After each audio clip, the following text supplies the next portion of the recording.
Next definition, coordinates. Let S is equal to set of alpha 1 comma alpha 2 comma and so on comma alpha n be the basis set of a finite dimensional vector space V of f full stop.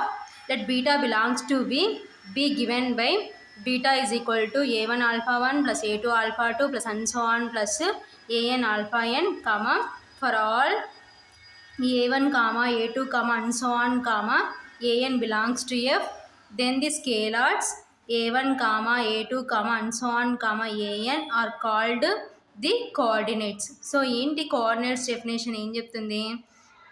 Let S is equal to S అని ఒక సెట్లో alpha 1 నుంచి alpha n వరకు ఉన్నాయి elements, ఓకేనా. Be the basis set of a finite dimensional vector space. So ఇది దేనికి basis set అయింది? Finite dimensional vector space V of ఎఫ్కి, ఓకేనా.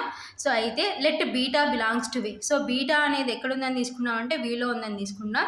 Let beta belongs to V be given by, so ఏమి ఇచ్చినారు? Beta is equal to, so linear combination ఏంటంటే a1 alpha 1 plus a2 alpha 2 plus and so on plus an alpha n comma for all a1 comma a2 comma and so on an belongs to F.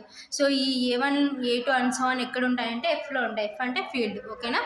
Then the scalars a1 comma a2 comma and so on an are called the coordinates.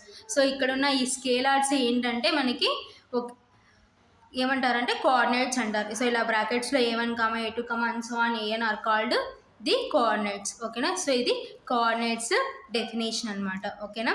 So note, coordinates change with the change of basis, ఓకేనా. Coordinates ఏం చేస్తాయంటే change the basis. So ఇది note.